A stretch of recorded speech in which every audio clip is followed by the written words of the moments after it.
कांधार जी खट्टी ऐं माईअ जी सील। इहो हिकु सिंधी पहाको आहे। जय श्री झूलेलाल। मां माया वसंदानी अॼु इन पहाके जो तव्हांखे मतिलबु थी ॿुधाइण वञा। कांधार जी खट्टी ऐं माईअ जी सील। कांधार चइबो आहे मर्द खे, ऐं खट्टी मतिलबु जेको उहो खटी कमाए अचे। कांधार जी खट्टी, कांधार यानी मर्द जेको कमाए थो अचे, ऐं माईअ जी सील, के चवंदा आहिनि ज़ाइफ़ां जी सील, त माई यानी उनजी घरवारी। सील चइबो आहे भई सील समेड़, मैनेजमेंट, या नुक़सान न करणु, जान न करणु। त कांधार जी खट्टी ऐं माईअ जी सील। अगरि मर्द केतिरो बि कमाए अचे, लेकिन अगरि उन जी माईअ में, ज़ाइफ़ां में नुक़सान थी करे, सील समेड़ कान्हे, प्रॉपर मैनेजमेंट कान्हे, त उन घर में बरकत नथी थी सघे। कांधार जी खट्टी ऐं माईअ जी सील।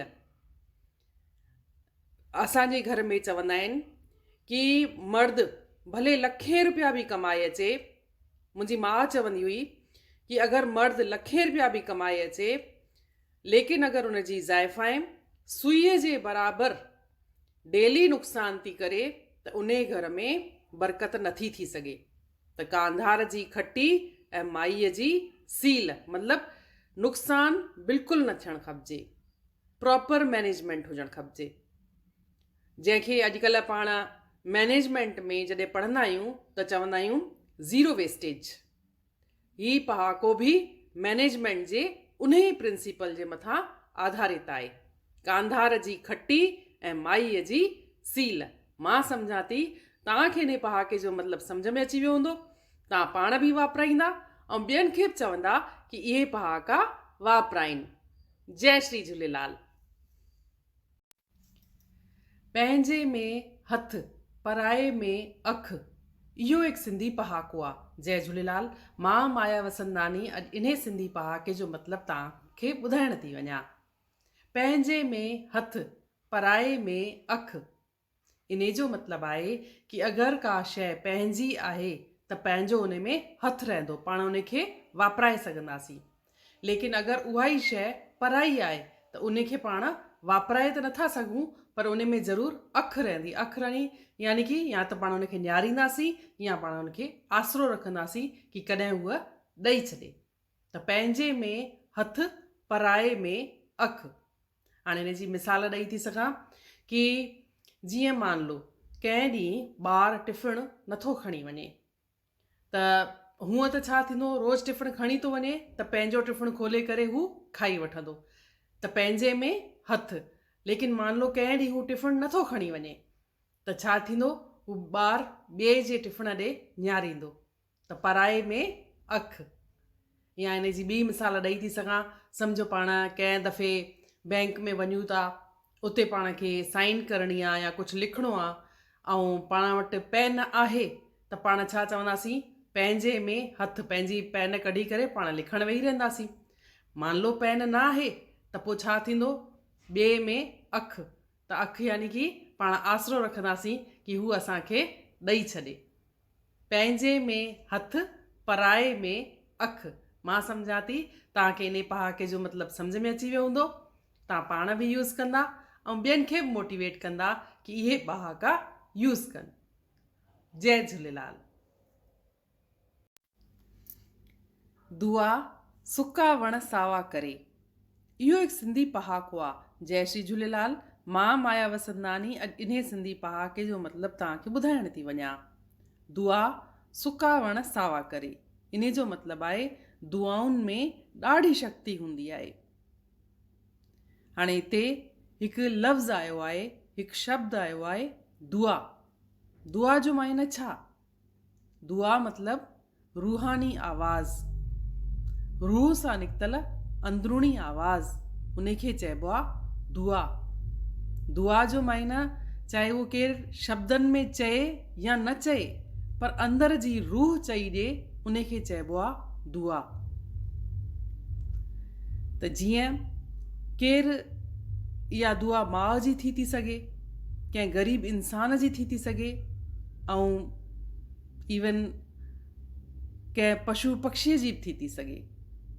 कंहिं इंसान खे तमामु उञ लॻे ऐं तव्हां उनखे पाणी पीआरियो, तमामु बुख लॻे ऐं ओॾीमहिल तव्हां उनखे रोटी खारायो, को उनजो तमामु नंढे सां नंढो या वॾे सां वॾो कमु फाथल हुजे, उहो कमु न थींदो हुजे, ऐं ओॾीमहिल तव्हां उनखे उहो कमु कयोसि त भले हू शब्दनि में तव्हांखे कुझु चए या न चए, भले उहो पशु पक्षी तव्हांखे कुझु चई त न सघंदो, लेकिन चाहे इंसान चाहे पशु पक्षी जे रूह मां हिकु आवाज़ निकिरंदी आहे ऐं उन खे चइबो आहे दुआ। इहा दुआ में इन्हे दुआ में एतिरी शक्ति हूंदी आहे कि हू तव्हांखे वॾी सां वॾी मुसीबत सां बचाए सघे थी या तव्हांखे ॾाढो अॻियां पहुचाए सघाए थी, तव्हांखे ॾाढो फ़ाइदो पहुचाए थी सघे। त चइबो आहे दुआ सुका वण सावा करे, मतिलबु दुआउनि में ॾाढी शक्ति थींदी आहे। अगरि कंहिं इंसान खे तव्हां उन जी ज़रूरत पूरत कयोसि था त इहो सम्झो कि भॻवानु तव्हांखे दुआ खटण लाइ ई उहो कमु कराए पियो। दुआ सुका वण सावा कंदी आहे। मां सम्झां थी तव्हांखे हिन पहाके जो मतिलबु सम्झ में अची वियो हूंदो, तव्हां पाण बि यूज़ कंदा ऐं ॿियनि खे बि चवंदा कि इहे पहाका वापराइनि। जय श्री झूलेलाल। हूंदीअ में त सभु को करे, खरो उहो जेको अणहूंदीअ में करे, इहो हिकु सिंधी पहाको आहे। जय श्री झूलेलाल। मां माया वसंदानी अॼु इन्हे सिंधी पहाके जो मतिलबु तव्हांखे ॿुधाइण थी वञा।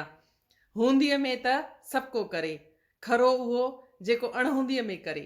इन जो मतिलबु आहे कि जिन इंसान वटि सॼियूं सुविधाऊं आहिनि, अगरि उहो कुझु कमु करे थो ॾेखारे त उहो त केर बि थो करे सघे, लेकिन खरो उहो जंहिं वटि सुविधाऊं कान्हनि, पैसो कान्हे, सहयोग कान्हे ऐं तॾहिं बि हू करे ॾेखारे, तॾहिं चवंदासीं कि इहो असुल खरो आहे।